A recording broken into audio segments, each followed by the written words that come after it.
E aí, gente, tudo bem com vocês? Bem-vindos ao meu canal, eu sou o Gabriel e hoje nós vamos entrar de cabeça e boca na era Prism da nossa amada Katy Perry. Hoje a gente vai conhecer o fim da doceira e o início dessa nova era dela, que até hoje divide um pouco de opiniões por conta do primeiro teor que essa era disse que ia trazer e depois como que a Katy Perry mudou de opinião. A gente vai entender o que aconteceu no meio desse processo todo para isso daí acontecer. Fica comigo que eu tenho certeza que você vai amar essa história que talvez você já deva ter ouvido, mas não sabe de todos os detalhes. Antes da gente começar, é o seguinte, se você não é inscrito aqui no canal, por favor, se inscreve e vem fazer parte da nossa comunidade. Aqui eu falo de música pop e de outros assuntos relacionados e vai ser incrível ter você aqui com a gente. Eu também lancei recentemente a loja oficial de camisetas aqui do canal e tem várias estampas lá,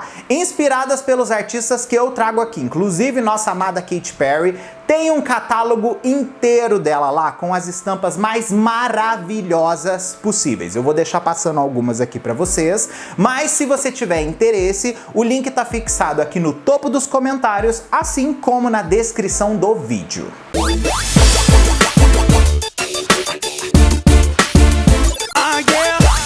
Antes da gente chegar de fato no que aconteceu na era Prism, antes de tudo temos que salientar que na cabeça da Katy Perry, Prism já tinha uma primeira definição de como que ia ser. Na verdade, isso daí já existia na cabeça da Katy desde 2012, basicamente um ano antes do projeto mesmo começar a ser produzido. Katy Perry faz a seguinte afirmação para a Billboard: eu sei exatamente o que quero fazer a seguir, eu sei exatamente o que eu quero que esse álbum tenha, a cor que seja, como que a arte também deve ser. Eu sei inclusive o tipo de turnê que eu quero fazer a seguir. Ela ainda disse que fica muito satisfeita com aquela visão que ela tem na cabeça dela, mas que ela vai tentar trazer essa satisfação também para a realidade, que aí já eram outros 500. A princípio, ela havia mencionado que não queria um Teenage Dream 2.0, ou seja, um disco que seguisse a mesma linha do álbum que ela tinha acabado naquele ciclo. Porque aquele negócio, quando você tem uma era muito grandiosa, o público tende a achar que você tem que continuar naquele mesmo sistema. E naquele ponto, a Katy Perry tinha na cabeça dela que ela queria cortar esse vínculo de ideia do público de que seguiria uma era muito similar à anterior. Além disso, ela também declarou: estou fazendo pequenas coisas aqui e ali. Eu estava no estúdio com outro artista e deu muito certo, então vou começar a tirar o pó das coisas aos poucos. Quando a Katy Perry ainda estava fazendo a California Dreams Tour, que foi a turnê do álbum Teenage Dream, ela já estava pensando no sucessor e começou a pegar o que ela tinha de inspiração durante a turnê e gravar no celular dela pequenos fragmentos de letras, às vezes o jeito de cantar de uma música, porque tudo isso daí, gente, faz parte do processo criativo. Você precisa ter esse tipo de material que, por mais que não tenha um corpo inteiro produzido, ele serve já para dar um norte para que as coisas desenvolvam-se da melhor forma possível.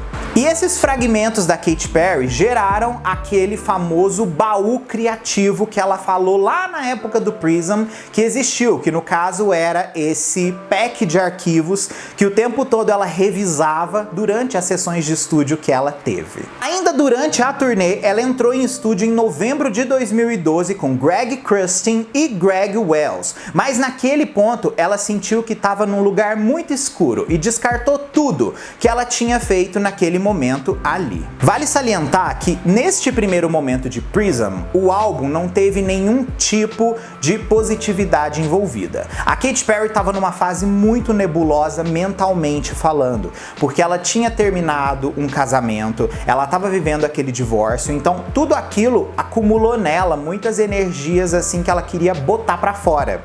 E esse sentimento de querer botar pra fora iria gerar um projeto muito obscuro. Então meio que tipo assim, por todo aquele sentimento tá em ênfase, ela achou melhor segurar um pouco mais as coisas e tentar clarear um pouco a sua mente sobre o que de fato ela queria falar. Depois que aconteceu isso daí, a Katy Perry fez uma autoavaliação muito grande dela mesma, colocando suas prioridades em primeiro lugar. E nesse processo todo foi onde também ela tirou férias e foi parar lá na África. A viagem dela na África fez toda a diferença para fazer com que ela centrasse de novo a cabeça dela no seu verdadeiro objetivo e não que ficasse com essas ideias um tanto assim ruins, vamos dizer, de passagem assim, que poderia gerar um CD interessante, mas com memórias que não valiam a pena talvez cultivar.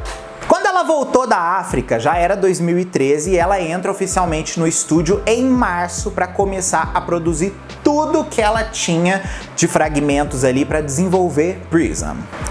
Ela se reuniu primeiro com Dr. Luke, a Bonnie McKee e o Circuit na cidade natal dela, Santa Barbara, na Califórnia. Vale salientar que essas pessoas foram as mesmas que produziram com ela o disco Teenage Dream. Inclusive, em Santa Barbara, onde eles fizeram parte do Teenage Dream, mais uma vez o Prism tinha sido concebido meio que da mesma forma. Pouco tempo depois disso, ela foi para Estocolmo, na Suécia, onde passou uma temporada lá gravando com Max Martin, Stargate, Benny Blanco, Juicy J, Jonathan Brooke, a Sia Furler e o Blood e Crass Anklund. Nesse momento, tinha se passado muito pouco tempo. A Katy conseguiu conceber quase tudo do Prism em 2 meses. Isso foi uma coisa muito interessante que aconteceu na época, porque de fato a mente dela entrou no fluxo correto. E isso daí é uma coisa importante de se pensar quando você vai fazer um disco, porque muitos artistas às vezes demoram muito tempo para conceber um álbum, mas às vezes aqueles artistas que têm uma ideia boa, que consegue fazer ela se tornar plural em pouco tempo, muitas vezes gera os melhores trabalhos desses artistas. E o Prism tá aí para provar que tempo não significa a qualidade final do projeto, porque o Prism saiu incrível. Naquele momento, Katy Perry sugeriu para sua equipe que eles deviam lançar o álbum no 4º trimestre de 2013, ou seja, meados de outubro, novembro ou dezembro. Katy Perry disse que o álbum era um tanto esquizofrênico. Ela diz: "Quando digo à gravadora que quero lançar um álbum, é aí que a corrida começa. É quando eu coloco a pressão em cima de mim mesma." Como equipe, todos temos certos pontos fortes, como o Max, que são as escolhas da melodia, o Dr. Luke, que é a produção. Trabalhar com a Bonnie dessa vez é uma sessão de abuso emocional enorme, mas vale salientar. Nós poderíamos parecer que estávamos em um ringue brigando pela melhor letra, mas no final das contas acabamos escrevendo um conteúdo muito mais adulto do que anteriormente.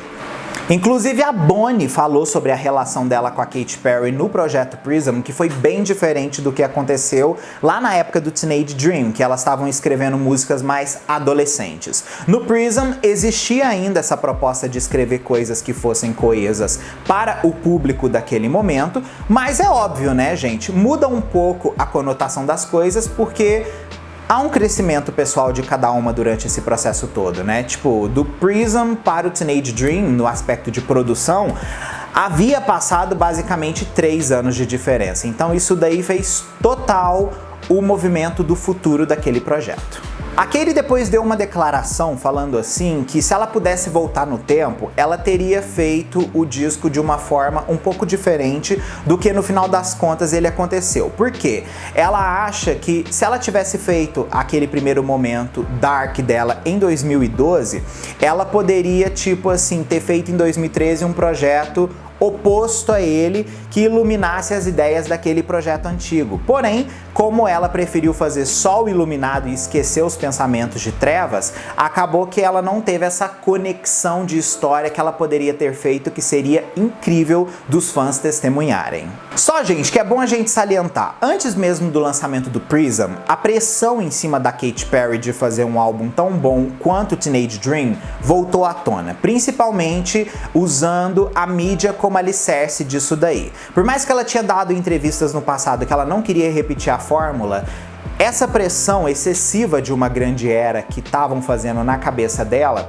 acontecia muito. O processo criativo por trás do Prism transformou esse disco num projeto completamente diferente. Katy se inspirou muito quando assistia ao vídeo do Eckhart Tolle, autor do livro de autoajuda The Power of Now. Ela comentou dizendo: quando você perde algo, todos os seus alicerces desmoronam, mas isso também deixa um grande buraco aberto para que algo grande passe e complete aquilo ali. Foi exatamente por conta desse autoentendimento, né, de preencher esse buraco com outras coisas, que fez com que o Prism tomasse essa decisão positiva em certo ponto. Então não tinha por que ela manter na cabeça dela aquele pensamento negativo e trevoso. E temos que dizer, foi exatamente por conta disso que ela também intitulou o álbum de Prism, né, que significa prisma, porque é literalmente deixar a luz entrar para você conseguir enxergar todas as cores. Então assim, isso diz muito do pessoal dela naquele ponto. Vamos começar a falar um pouco mais agora de como que esse disco foi lançado, porque ele teve uma divulgação super interessante. Em 29 de julho de 2013, um caminhão enorme dirigindo por Los Angeles revelou um título chamado Prism, assim como uma data de lançamento para 22 de outubro de 2013.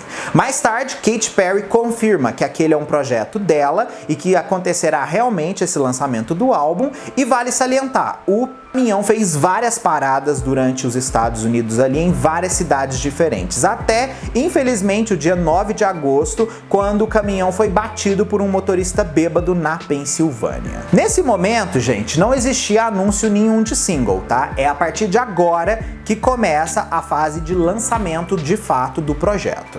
Katy Perry postou 4 teasers, todos declarando que o novo single dela seria lançado no dia 12 de agosto de 2013, embora o single tenha sido lançado 2 dias antes do esperado. O primeiro teaser é o clássico que mostrou ela queimando a peruca azul que ela usava no videoclipe de California Girls. E foi por causa também desse primeiro título que todo mundo achou que ela tinha mantido a ideia do álbum dela. O segundo teaser já era um funeral, e o terceiro mostrou um gato comendo um brinquedo e rugindo depois. O quarto teaser já mostrava Katy Perry entrando no estúdio de gravação.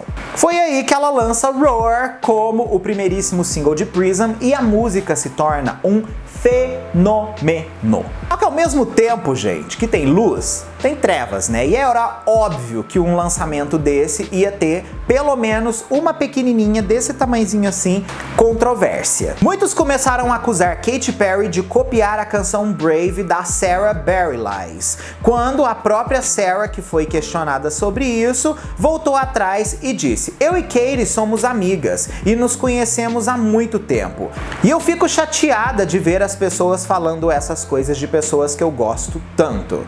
E vale também salientar que a Sarah disse que não existia nenhum tipo de coisa similar às músicas e que ela sabia muito bem da existência da música Roar. Mais tarde, o Dr. Luke vem a público e fala que Roar foi feito muito antes da música da Sarah. A música da Sarah foi feita depois, mas acabou sendo lançada antes.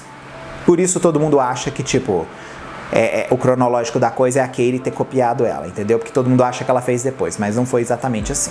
E assim, né, gente, não é novidade os produtores musicais fazerem esse tipo de coisa, tá? Isso daí equivale muito da tendência do momento. E o Dr. Luke, ele tava numa fase que ele tava repetindo muito produções musicais para outras pessoas, tá? Ele repetiu aquela fórmula pop rock da Katy Perry para uma porrada de gente que fez depois do sucesso do Teenage Dream, assim como também do One of the Boys, tá? Então, assim, não seria novidade se isso acontecesse de novo.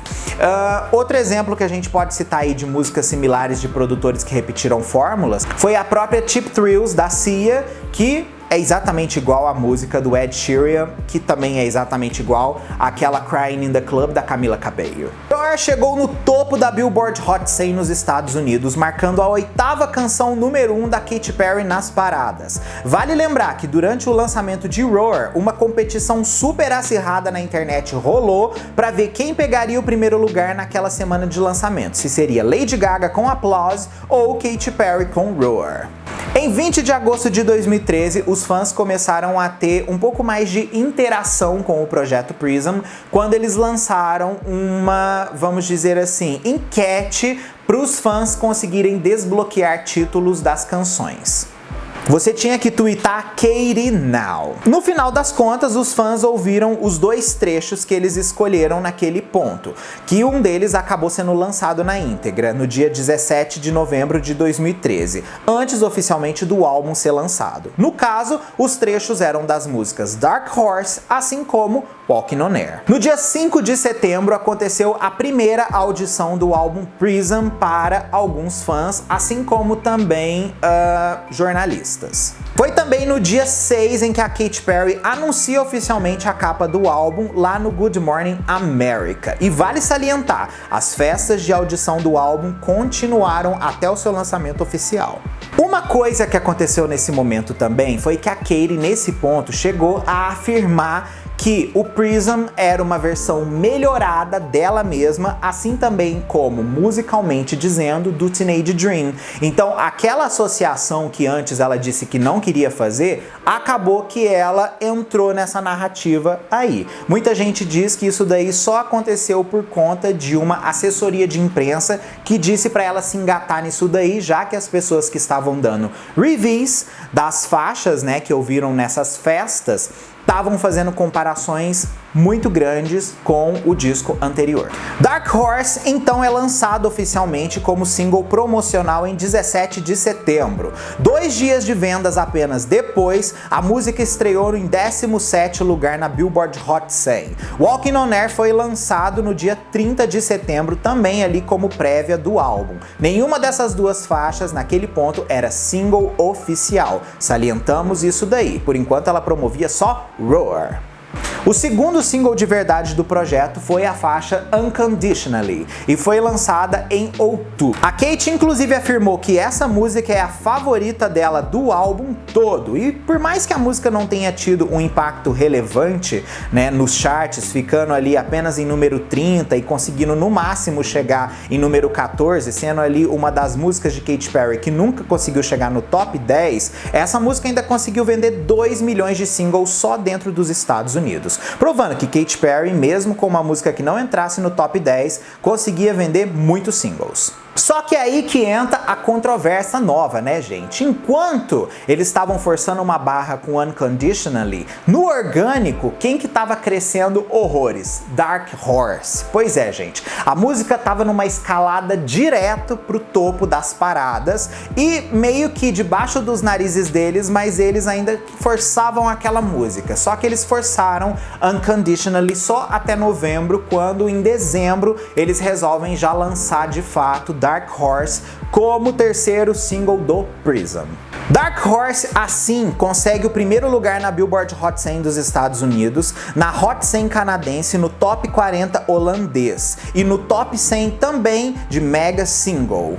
A música foi um sucesso absoluto em todo o mundo, sendo a 10ª canção da Katy Perry a chegar no topo das paradas das canções digitais, vendendo sozinha, até fevereiro de 2021, mais de 3.450.000 singles só dentro dos Estados Unidos. Birthday foi lançada logo após como quarto single do álbum e conseguiu para Katy Perry uma posição 17 na parada da Billboard Hot 100, mas o single conseguiu vender mais de 500 mil dentro dos Estados Unidos somente. É bom a gente salientar, só dentro dos Estados Unidos, viu, gente? A conta mundial, infelizmente, não temos. This Is How We Do também foi lançada como single, na verdade o 5º single do álbum, e conseguiu chegar na posição 24 da Billboard Hot 100. O videoclipe, inclusive, é um dos mais assistidos da carreira da Katy Perry, com mais de 400 milhões de visualizações. Aqui termina a era Prism, mas temos ainda algumas curiosidades que precisamos salientar nesse rolê todo aí da produção desse disco maravilhoso. Possivelmente vocês devem conhecer a música Black Widow da Iggy Azalea, que foi uma das músicas mais ouvidas no ano de 2014, né, gente? Pois é, essa música era da Katy Perry e foi produzida para o disco Prism.